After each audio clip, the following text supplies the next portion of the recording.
الذي رزقنا مكارم الأخلاق والذي تفضل على المؤمنين إذا التفت الساق بالساق إلى ربك يومئذ المساق. وأشهد أن لا إله إلا الله هو الحي الباق، وأشهد أن محمدا رسول الله الذي رزقه الله مكارم الأخلاق. أحباب رسول الله صلى الله عليه وسلم، والبخيل من لم يصلي على حضرته. نحن اليوم في حضرة سورة الحج. سورة الحج سورة مكية، آياتها 99 آية، بعدد أسماء الله الحسنى التي أخبر عنها النبي صلى الله عليه وسلم إن لله 99 اسما من أحصاها دخل الجنة. السورة دي بتتميز ببعض الكلمات الربانية. أولا مثلما قلنا من قبل، الحروف المقطعة دي بعدها ايه؟ تعظيم للايه؟ للقرآن.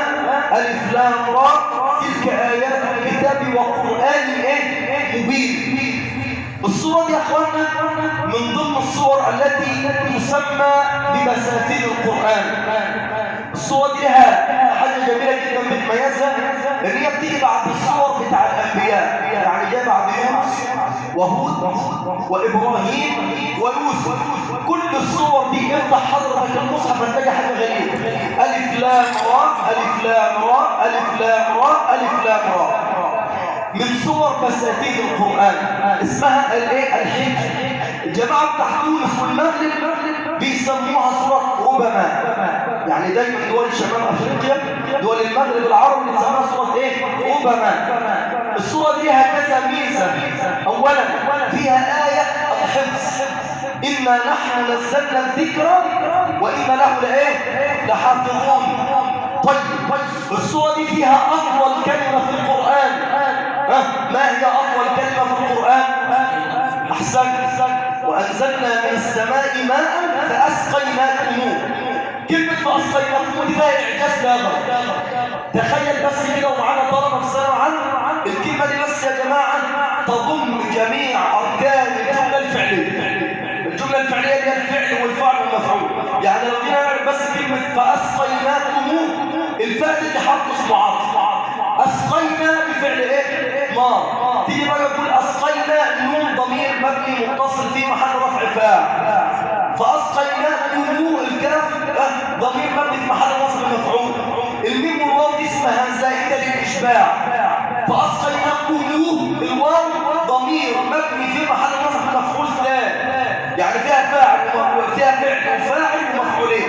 الإعجاز اللغوي عند الله عز وجل كلمة فيها كل أركان الجملة الإيه؟ الفعلية. الكلمة دي الصورة دي فيها كلمة ربما مش موجودة في أي صورة في القرآن.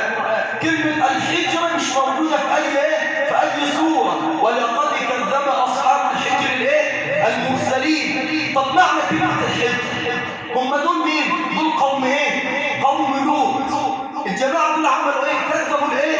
كذبوا المرسلين. ربنا عز وجل لما جه يتكلم عن الحجر، احنا باللغة الدارجة بتاعتنا الحجر قالوا من الوعاء العقل.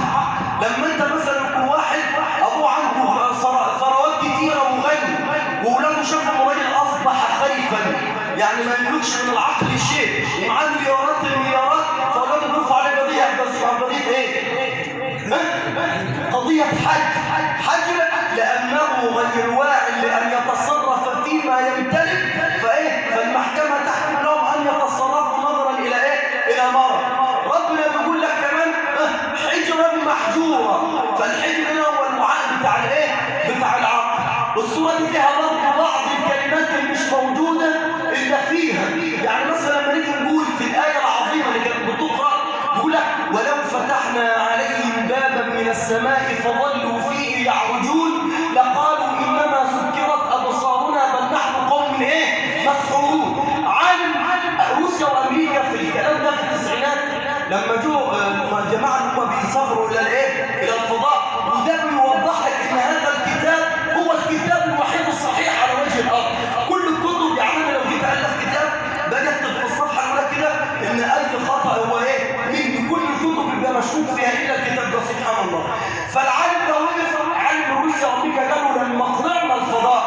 رتبت الفضاء طبقات. طلع الطبقة الأولى، أول ما عدى الطبقة الأولى بيبص، وأنت هتسمع اكتب على اليوتيوب كده العالم الأمريكي اللي طلع اللي هو نيل أرمسترونج، طلع أول ما عدى من طبقة الفضاء الأولى اتعمى. حتى بيقول كده بالإيه؟ بيقول باللغة بتاعته، اسمعها، بيقول ده احنا اتعمينا. فنزل، فعلم العلماء المسلمين راجل على جد حاله زينا كده قاعد، فالعالم ده قاعد يقول ده أنا اكتشفت حدث عظيم النهارده، ده أنت لو عديت طبقات الإيه؟ الطبقات بتاع السماء، طبقات الهواء وغلاف الجو، لما بتعدي انا صرخت لان انا فعلا ما شفتش حاجه. المؤتمر ده اسلم فيه الاف الالاف. جاب العالم المسلم قال له يا اخي احنا عندنا كتاب من 1300 سنه، الكلام ده كان من زمان طبعا في التسعينات. قال له ايه؟ قال ايه؟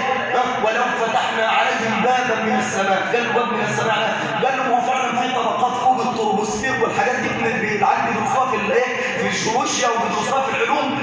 قال له طبقات السماء اول ما تطلع انت مش هتشوف. قال له طب اديني دلاله. قال ولو فتحنا عليهم بابا من السماء فظلوا فيه يعرجون لقالوا انما سكرت ايه؟ ابصارنا بل نحن قوم ايه؟ مسحورون. كانه اتسحر.